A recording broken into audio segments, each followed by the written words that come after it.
This lesson is on ventricular assist devices and pre-hospital management. So our objectives in this lesson are, the first thing we're going to look at is define heart failure. We're going to define the ventricular assist device and their use in treating heart failure. We're going to identify ventricular assist device. So there are different devices out there, and we're going to look at these different types. Explain the difference between pulsatile and non-pulsatile flow. Identify the hemodynamic difference in a patient with a VAD. List VAD-related complications. Demonstrate how to assess a patient with a VAD. We're going to describe how to treat VAD complications, and we're going to identify resources that can be utilized when caring for a patient with a VAD. Okay, so let's have a quick review on heart failure. Heart failure, again, is a condition where the heart cannot pump enough blood through the body. This is something that develops over time as the pumping action in the heart grows weaker. Most cases involve the left side, where the heart cannot pump enough oxygen-rich blood to the rest of the body. And with right-sided failure, the heart cannot effectively pump enough blood into the lungs where we oxygenate the blood. So what is VAD? And most often we'll hear it as LVAD because, again, most people are left side, so we hear LVAD quite often. But a VAD system is a single system device. It's surgically attached into the left ventricle of the heart and to the aorta. Okay, so it supports the blood to the system. For right ventricle support, the device is attached to the right atrium and to the pulmonary artery. So a VAD is a mechanical pump that is surgically attached to one of the heart's ventricles and augments or replaces the native ventricle functions. It can be used in a left side, called an LVAD, on the right side, the RVAD here, or it can be in both ventricles. All right, so they have the BiVAD. They are powered by external power sources that can be connected to the implant pumps via the percutaneous leads or the drive line that exits the body on the right side of the abdomen. Pump output flow can be pulsatile or non-pulsatile, which we're going to look at shortly. So let's look at some statistics. Why do we need VADs? All right. So heart disease is a leading cause of death in the Western world. 5 million people in the U.S. have congestive heart failure. 250,000 are at the most advanced stages of CHF. There are 500,000 new cases each year of CHF and 50,000 deaths each year from CHF. It's the only effective treatment for end-stage CHF is a heart transplant. These devices get us to that heart transplant. So let's look at 2008. 7,318 people were waiting for a heart in 2008. 2,210 received one out of the 7,318. 623 people died while waiting for that heart. In 2008, 1,200 to 1,500 VADs were implanted, getting these people to that transplant. So let's look at some reasons why someone would need a VAD. A bridge to transport, that's the most common. Someone with severe CHF that's waiting for that heart donor. It gives them time while they're waiting. A bridge to recovery. It takes the load off the heart. Someone that's had some type of heart damage or is going through some type of surgery, it can put a pump in. It takes that load off the heart and gives them time to recover. This is short or long term. Destination therapy, permanent device. Instead of a transplant, they will have this device implanted for the rest of their life. And we also have a bridge to candidacy. All right, you have someone that is Are they eligible is unclear. We're waiting to see. All right. So they put the LVAD in or the VAD in, and gives them time and gets them through that stage until they find whether they are suitable for a donor or not. Next, we're going to look at the different types of VAD, pulsatile or non-pulsatile. So let's look at pulsatile. Ventricle-like pumping sac device. Blood enters via a inflow cannula. It fills a flexible pumping chamber. There's an electric or a pneumatic air pressure. It collapses the chamber and forces the blood into a systematic circulation via the outflow cannula. So if you think about it, it's like our own ventricle working. So it's going to fill up the sac and squeeze and pump the blood, flow it into the artery system. Right? They can be either left ventricular, right ventricular, or they can be bi. Okay, so they go into both. First generations of these came out in 1980s. Patients will have a palpable pulse and a measurable blood pressure. Both are generated from the pump itself. So you will, like a normal person, you will feel a pulse and you could get a blood pressure on them. Key parameters for the pulsatile VAD. So let's look at the pump rate. And that's how fast the VAD is pumping. Again, filling and emptying. It can be set at a fixed rate or can automatically be adjusted. Typically, this is set when the patient receives the VAD. Pulsatile VADs are loud and the rate can be assessed by listening. The output is the amount of blood ejected from the VAD. It's measured in liters per minute. And it is dependent on preload, afterload, and the pump rate. Non-pulsatile. It's a continuous flow device. It's an impeller turbine-like that spins like a prop on a boat motor. Right? It's an axial flow. So the axial flow, the blood leaves the impeller in the same direction that it enters. Again, think of it like a boat motor or the propeller on a boat. Most implanted devices are LVAD only, right? So left-sided. They are quiet, can't be heard from outside the body, so you can't assess it like a pulsatile. To assess it, you auscultate over the apex of the LVAD, all right, and the VAD should have a continuous smooth humming sound that you're going to hear. You'll know if the pump is spinning. The patient may have a weak, irregular pulse, or it may be non-palpable. It may have nothing at all. The patient may have a narrow pulse pressure and may not be measurable with your automatic blood pressure monitors. All right. Again, this is due to the continuous flow, so it's not a pulse like the pulsatile style pumps. All right. And the mean arterial pressure is key in monitoring the hemodynamics of this patient. Ideal range is 65 to 90. So key parameters for the non-pulsatile.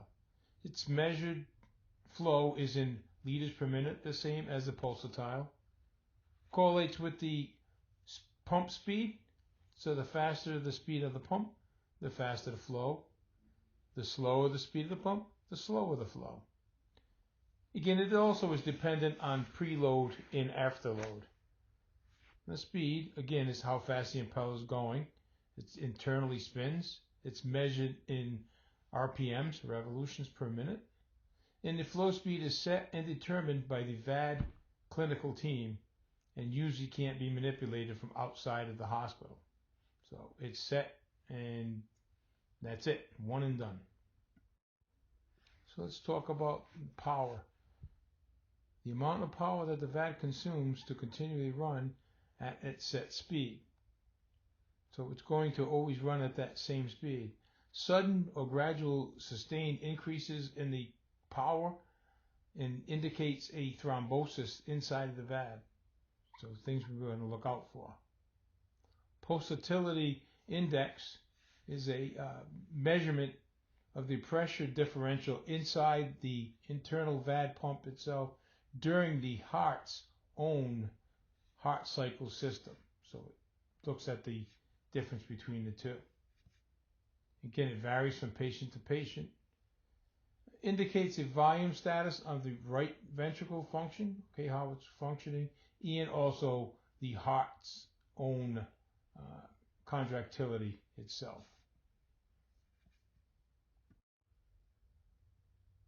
The device parameters are displayed numerically on the VAD console or controller, and it's going to vary from individual patient and VAD systems. So what was good for one that you've seen before will be different on another one. So you need to know what the parameters are for this particular individual. The VAD parameters for pulsatile and non-pulsatile devices vary depending on the model. And patients and their caregivers know the expected parameter range and the goals for their specific devices. Any questions that you have, they should be able to give you some of those answers. If you can't get the answers you need from them, then contact the VAD coordinator at the implant center. They'll be your best resource for treating this VAD patient. So let's talk about assessing the patient that has a VAD. Again, your initial assessment remains the same. You walk in with any other patient, it's going to start the same way. How they look, listen, feel, airway, breathing, those types of things. All right, so we're going to assess them the same. Again, they may not have a palpable pulse. They may not have a blood pressure. This does not mean it. So we need to understand how to assess these patients. Attempt to auscultate over the left chest. Listen for that whirling sound, okay, or the humming sound. Remember that the non-pulsatile, you are not going to have that palpable pulse. You will not hear it like you would on the pulsatile type. All right, so you may have to auscultate over the chest to see if you hear these sounds. SpO2 readings can be inaccurate, so that may not give you the information that you need. Mental status and skin findings can be helpful. We all know the patient, what is their mental status, and we know how to check to see if they're getting enough oxygen.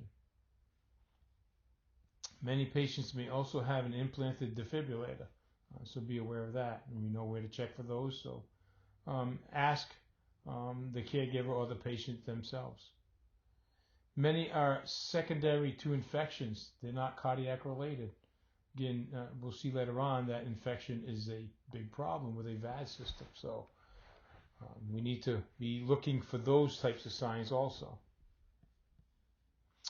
Families are usually very knowledgeable on these devices. All right.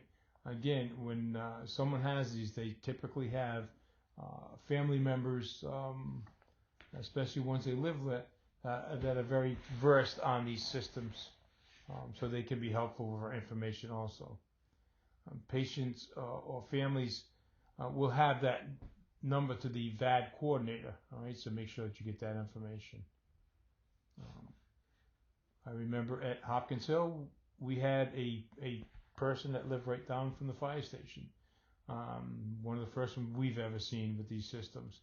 And again, the family was very well versed on what to do if this patient couldn't do it. So there's a wealth of information there. So let's look at the basic management. Okay, so all VADs, remember, are preload dependent. They're EKG dependent. You're afterload sensitive. These patients have to take anticoagulants.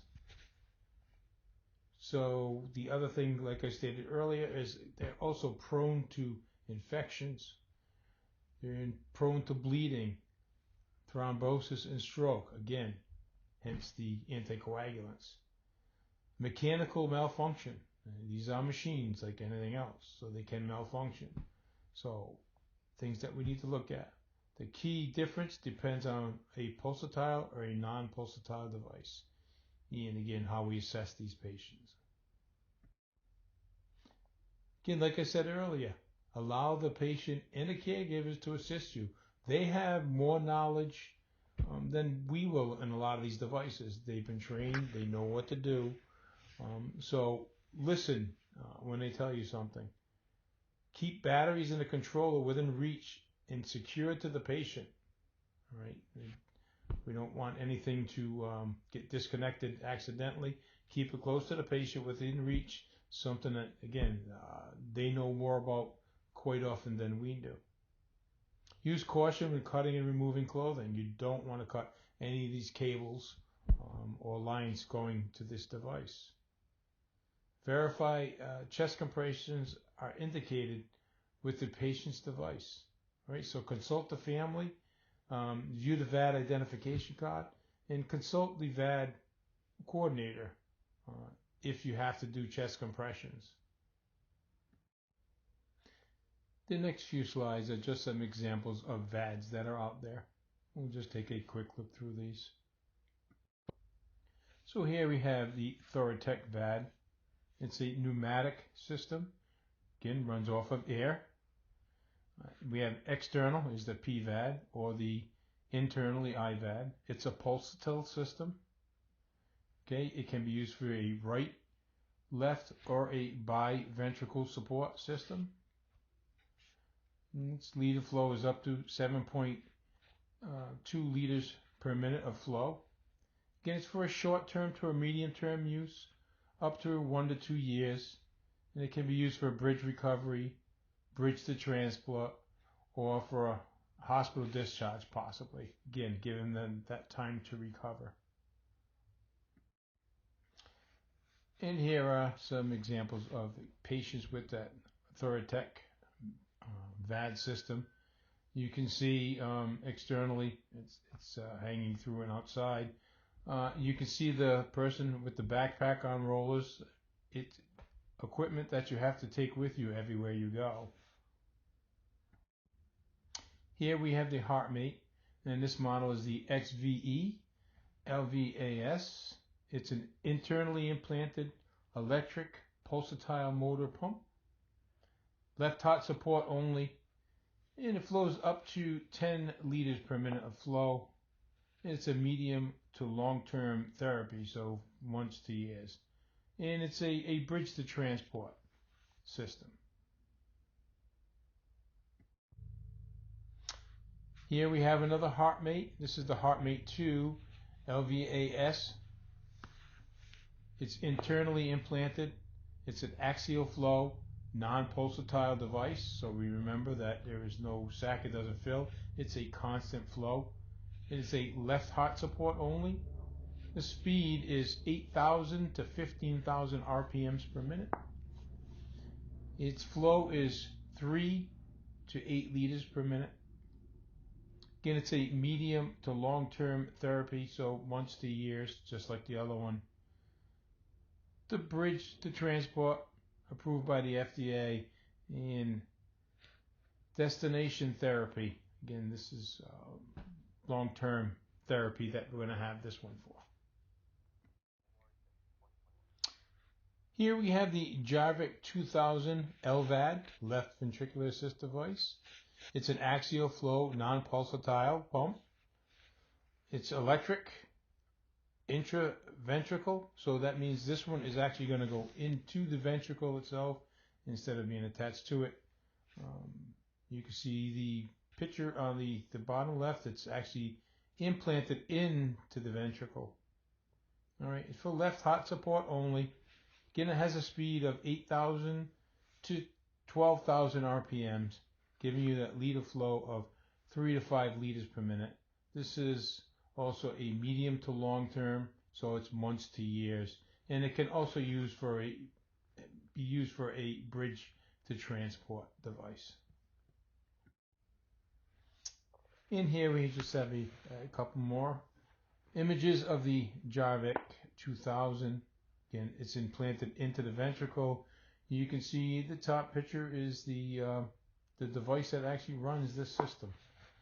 Fits in the palm of the hand. Smaller, easier, compact, easier to get around with. So let's look at some issues that we can have with the VAD systems. So some of the things that might get called out to could be bleeding. All right, so remember this is all going in through the skin to the ventricle, so something could get pulled away or torn away. We're going to treat this as any other bleeding that would. Make sure that the system is still functioning and control the bleeding. Thrombosis, okay, so clot somewhere, and remember that these pumps can actually form clots through the pumps themselves. So they're on blood thinners, if you remember that, to combat these types of situations, but it's still things that are possible. Infection, okay, sepsis is the leading cause of death in long-term VAD support. Right ventricle dysfunction or failure, again, just more of the system failure as time goes on. Suck down, again, it's low preload caused by the non-pulsatile VAD. It collapses the ventricle, so if you can picture this system drawing the blood through and actually sucking enough to collapse that ventricle. Device failure and malfunction, again, it's a high variable by the types of device. Again, get information from the patient, family member, or call the VAD coordinator. Hemolysis, again, it's the VAD is destroying the blood cells. So as they're churning through, it's actually destroying blood cells as it goes through the system. These patients can have arrhythmias. A patient can be in a lethal arrhythmia and be asymptomatic. But remember, like always, to treat the patient, not the monitor. Do not defibrillate unless the patient is unstable with their arrhythmia. Okay, so make sure that you check these patients out and make sure that they are unstable before you go and cardiovert or defibrillate. Do not start chest compressions unless you are instructed by a physician or by that VAD coordinator. Chest compressions can disrupt the implant and the equipment and cause bleeding and lead to death. An electric shock from cardioversion or defibrillator will not damage any of these VAD units. Hypertension is another thing we can deal with these patients. High afterload can limit the VAD output. Do not administer anti-hypersensitivity medications or nitrates unless instructed by a physician or the VAD coordinator. Make sure you make these phone calls before you do that. Hypotension, again, a loss of preload. All VADs are preload dependent. They have to have that preload to work correctly. A loss or reduction in preload will compromise the function of the VAD and limit the flow or the output. And other things we need to think about these patients are depression, adjustment to this disorder. Tough thing to go through. It totally changes your whole life, what you do, and how you're going to do it from this point. So living with a VAD is difficult to manage for a lot of these patients. A large percentage of patients experience symptoms of depression. So be mindful of that when you're treating these patients. Portability, and the ergonomics. The external VAD equipment is heavy and cumbersome, limiting the patient's mobility and impacts their lives greatly. And we also need to think about this also when we're transporting these patients. Getting them on a stretcher, out of the house onto a stretcher. So things we need to think about with these patients also. So bleeding and thrombosis with these patients. Careful control of anticoagulants is imperative for these patients, right? Often they're on both anticoagulants and platelet inhibitors. So remember that for bleeding, if we're there because that patient is bleeding, that they are on anticoagulants and platelet inhibitors. Thrombosis in the device. Again, it's rare in a pulsatile system, and that's the one that actually pumps. Typically, We can look at the increased power. If you remember that, we talked about earlier, changes or deflections in the power can indicate thrombosis in a non-pulsatile system. In other signs and symptoms of hemolysis is also another sign and symptom that we're going to look at. Okay, so again, we're destroying those blood cells. So bleeding and thrombosis treatments. Again, assess for signs and symptoms of bleeding. Control any bleeding that you can see. Do a neurological assessment. Rule out a CVA. Initiate IV therapy and administer IV fluid slowly to maintain that preload. And again, remember, for device thrombosis, there's nothing that we're going to do. This person needs to get to the hospital to be treated. They need anticoagulant therapy to be treated for this. So this is when we'll start an IV, keep the preload up, transport this person to the hospital. Infections in these patients. Again, it's a leading cause of mortality in a VAD patient. Again, higher incident in a pulsatile system, again, the pulsating type system. The driveline provides a direct access into the body and into the bloodstream. So better chances of infection. Again, they often reoccur and it's very difficult to treat. Again, we're going to start an IV, keep this person comfortable, transport to the hospital is what we're going to do. What can we do to prevent infection? As always, observe clean, sterile technique when we are dealing with this patient. Make sure the driveline exit is covered and clean, and use a dry dressing on that site.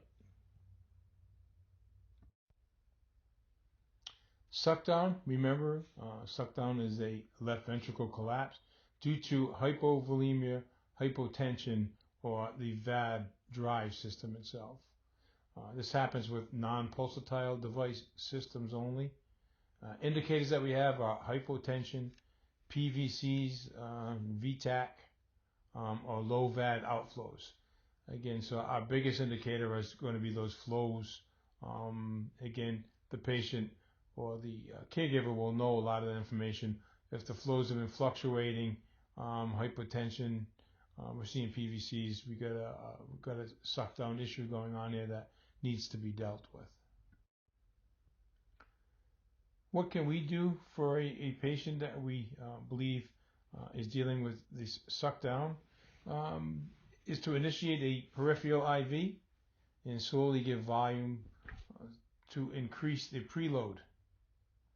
If you're able, instructed by the VAD coordinator, reduce the speed of the VAD. Again, this will reduce the how much the suction is going on in that ventricle. But again, that's something that's probably highly unlikely for us. And assess the signs and symptoms of bleeding and sepsis, and again, transport to the hospital. Device failure, again, this is a true emergency requiring immediate transport to the implanting VAD center. Again, the most common in pulsatile devices. Patient and caregivers are trained to identify signs and symptoms of the device failure. Again, it may require a VAD replacement. Again, we need to treat signs and symptoms of this patient, do what we can to continue the support, and transport to the VAD system. Getting a hold of the VAD coordinator is very important in this case, so we have instructions on what and when and where we can do things for this patient. Hemolysis, like we discussed earlier, again, the blood cells are being destroyed as they travel through the VAD system. It's more common in a non-pulsatile system, again, because you have that impeller, that turbine that is pumping the blood through. Again, this is not something we are going to be able to deal with. Again, support the patient, transport them. Again, contact the VAD coordinator on things that possibly that you can do for this patient. Treating hemolysis, initiate peripheral IV and slowly give a volume of fluid. If able and instructed by the VAD coordinator, reduce the speed of the VAD, and if thrombosis is suspected to be the cause of hemolysis, administer lytic and anticoagulants. Again, not something that is in our scope, so we need to transport them to the hospital so they can get these treatments. All VAD devices typically have two distinguishing alarms that indicate problems in their severity. All right, so we have advisory alarms, and then we have critical or hazard alarms. The advisory alarm, it's an intermittent beeping sound, and it'll have a yellow corresponding light that illuminates on the system controller. Again, this isn't critical, but the device requires attention. It's likely due to low battery, cable disconnected, or the device is malfunctioning and needs to be looked at. Critical alarms are loud, continuous shrill sounds that have a corresponding red light that illuminate on a system's controller. It indicates that the device needs immediate attention. Often it's because the pump has stopped or a problem is detected with the system controller. Most likely intervention required is to change out the system controller. So we're going to look at field management. Again, like we stated earlier, when you have VADs, an adequate preload is what you need in order to maintain proper function. So what we can do as cardiacs is volume resuscitation in the unstable person that has the VAD. It's our first line therapy. And remember, it's the only thing that we can do right now because we cannot give vasopressors. So starting a line and getting this person's blood pressure or the volume to where this VAD can work correctly so they have the preload. But again, it's a gentle balancing act and you need to pay attention to what you're doing. Again, you don't want to overload in the right ventricle. So this is for left VAD only.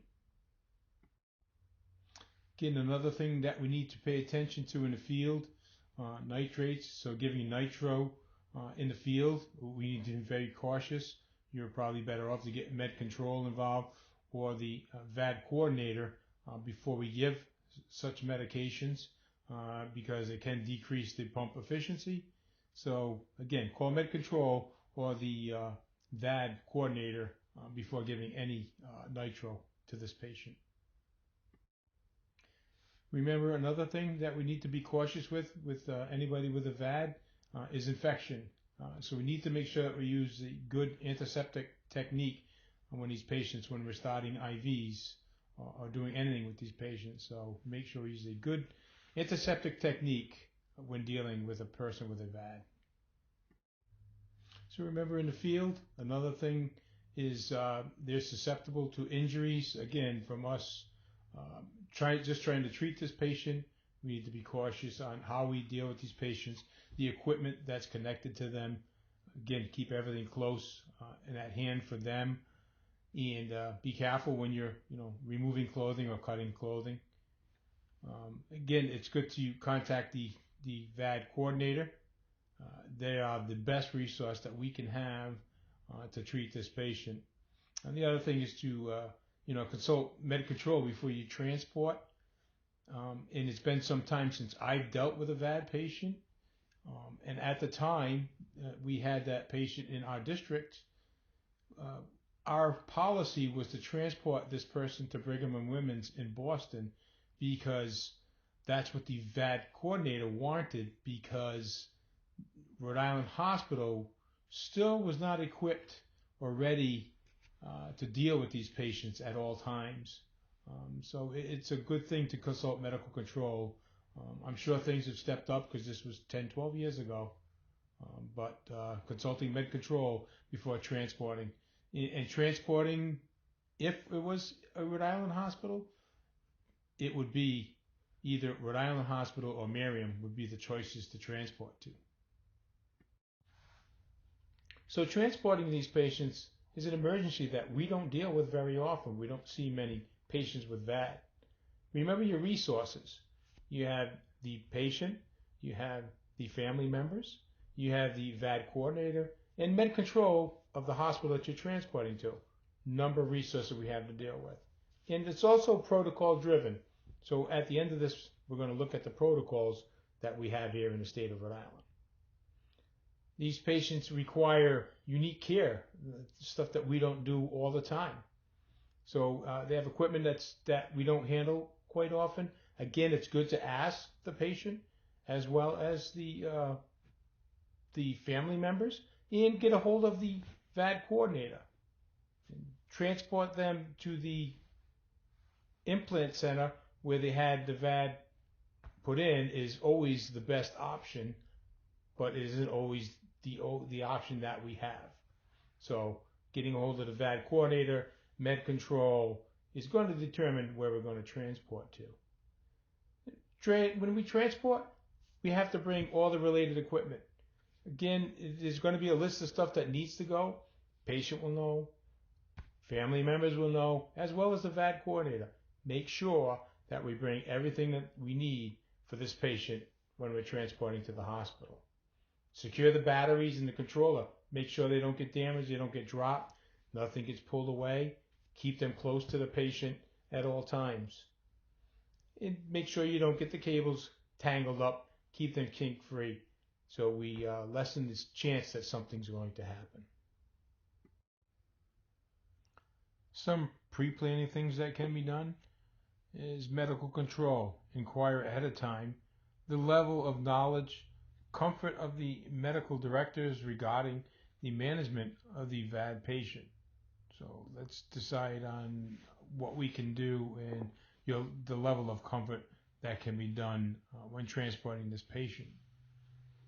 Also, no transportation options. Do we want to transport this patient by ambulance, or do we want to transport them by helicopter? If we know this ahead of time, that can make a big difference in when we transport. We also need to think of, what do we do in inclement weather or weather where we can't travel a far distance. Again, we were talking about originally the patient that we had in Hopkins Hills District, to transport that patient to Brigham and Women's up in Boston. A helicopter could be a faster option in the event of us transporting with the ambulance. So we need to think about these things and look at options. Again, knowing the territory, the facility that you're going to, knowing where the VAD location is very important. So some of the pre-planning that can be done. As we know, EMS can walk into all kinds of situations. We're talking about a person with a VAD that's living somewhere here in Coventry. We go to this patient because they're having a problem.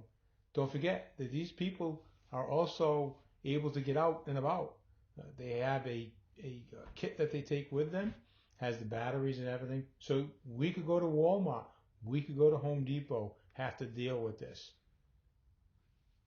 The individuals that we're dealing with, there may be family members there that don't know how to handle this emergency. Again, they've all been trained by the VAD coordinator when this is all set up. But there are family members that may not be able to deal with this. And again, if we're out in the public, it could be, we're opening and exposing this stuff and people see all this equipment hanging on. So there are some situations that we may need to deal with. Listen to the family though. When they go, again, they're trained along with the patient from the VAD coordinator. They know how to handle these emergencies, and they have valuable information that we can use to assist in any way that we can. The only resource, again, remember the resources that we have. You have the patient, you have the family members, you have the VAD coordinator. Use all the resources available to you so we can get this patient treated appropriately and transported to the proper facility to make sure that there's a good outcome. And other things we can do is follow up and educate ourselves. If there's something new or something different out there that you hear about, you learn something, pass it along. It's always good to learn something new. I know we've talked about this quite often through this program, but remember, get that number as soon as possible to that VAD coordinator. You can have one technician treating the patient, getting information from the family, and another one that's on the line with the VAD coordinator. So get all our resources that we can, get it as soon as possible, and there should be a better outcome if we can do this. And lastly, remember to make sure that you bring the emergency bag with the backup VAD supplies with you. Remember that the family members that you have are a good resource. They can help you troubleshoot, but also they are also not first responders, so they could have some difficulties with what's going on. Many people, as long as things are going well, everything's good. And when the stuff hits the fan, some people fall apart and they're not much help. So just be prepared for that. And remember, VAD patients calling 911, it's not going to be a simple battery change, because the family and the patient know what to do. So if they're calling us, it's an emergency. So remember that. So we're going to look at Rhode Island State protocols. So the protocol for a ventricular assist device is 3.08. In these slides, you're going to see 3.09, but that is just a continuation of 3.08. There is only one protocol, and there's 3.08. The patient presenting with a ventricular assist device is what we're looking at. Treat them as any other routine patient that you would have. Again, so walking up, assess the mental status of this patient, and begin from there. Determine if the patient truly has a problem with the VAD, or does the patient have some other medical issue going on and it's not involving the VAD. Assess the patient keeping in mind of the following things. Skin color and mental status are the best indicators for the stability of a VAD patient. A pulse is usually not palpable in the VAD patient.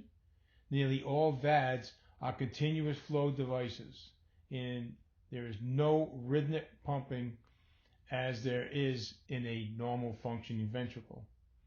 If the device is a pulsatile flow device, a pulse should be palpable.